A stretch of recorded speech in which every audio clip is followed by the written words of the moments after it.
After almost a full week of chaos and violence, there seems to be less tension in KZN and Gauteng. What started out as supporters calling for the freedom of former President Jacob Zuma developed into a frenzy of looting and destruction, bringing the entire country to a standstill. Cars and trucks transporting goods and essentials were torched on several highways, bringing about gaps in the supply chain. Gavin Kelly, the CEO of the Road Freight Association, joins me now to discuss the impact this has had on the industry, along with the measures set in place to prevent similar events in future. Gavin, thank you for your time this evening and for joining us. So the Road Freight Association has joined a new partnership between government and private sector transport entities called the Gauteng Freight Forum. What is the forum hoping to achieve, first and foremost? Good evening, Anlie, and to your viewers as well this evening. Good evening, and I hope you're all staying safe. And it has been quieter for the last couple of nights, which we're all very thankful for. Yeah, we met with the MEC for Transport in Gauteng today, along with a number of other stakeholders. And the idea was to, first of all, ensure that we could understand what went wrong in terms of what happened in KZN and in some parts of Gauteng. Secondly, how we could prevent this happening going forward. So what would we need to put in place? What sort of resources should we have? What sort of intelligence or communities or networking groups should we have in place that we can actually disseminate information? Because that seems to have been a problem. And then finally, obviously, we need to look at those routes and those areas like the warehouses and the goods storage areas where the distribution centres are and the retail centres are. We've got to look at a plan of ensuring that should something like this start, or should there be an idea like something this would start, that we can very quickly identify the areas and secure them. So that's really it in a nutshell. So the forum makes absolute sense, a direct line of communication between government and freight entities. Why is it only being formed now? And was this an initiative sparked by government or sparked by freight entities themselves? That's a good question, Anlie. Why is it only starting now? Because we've had a number of years of attacks on the logistics chain. So this is not something new. Who started it?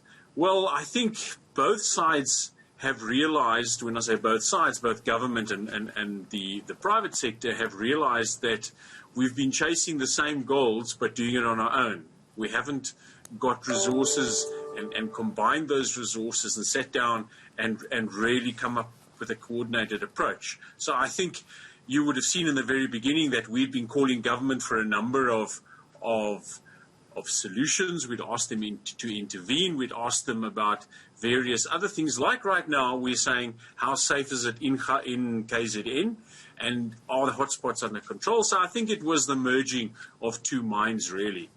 So perhaps this is what it took for that merging of two minds to take place.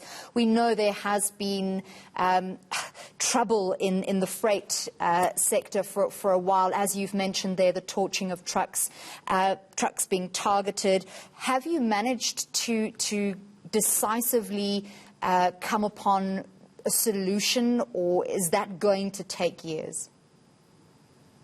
No, I don't think that will take years. I think we made a couple of proposals today to the MEC. We have made a number of proposals regarding other incidents where the logistics industry was targeted. You'll recall the whole foreign driver matter.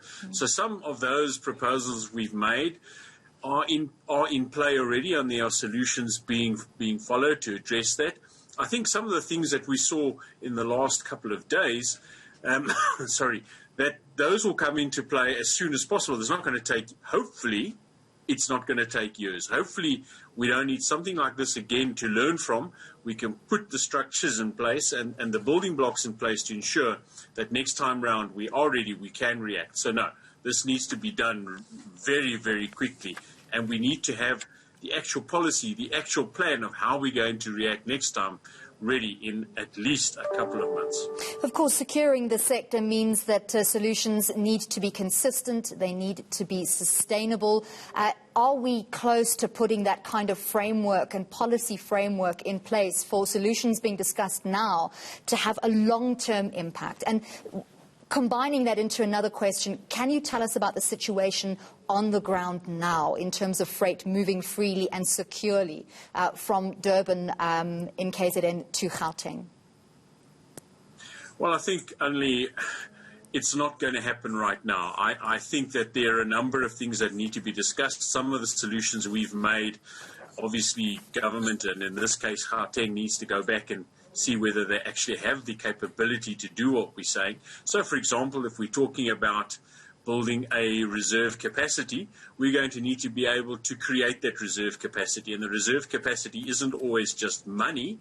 In this case, we needed feet on the ground, and that's part of what's happening in Gauteng.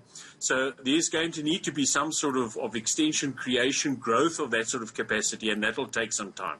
So this won't be a quick fix at all, unfortunately. That's why I say a couple of months. Perhaps some parts of the plan will take a year or so. In terms of what it's like on the ground at the moment in KZN, we've had 2 nights of relative calm. There have been 1 or 2 little hotspots that are burning, but otherwise, excuse the pun, but otherwise not the sort of destruction that we've seen over the last couple of days. It has got far, far better. The South African Police Services and the military deployed to KZN and some parts of Gauteng have made a difference. The concern is whether they can sustain that. There have been a number of arrests, I think about 2,500 now.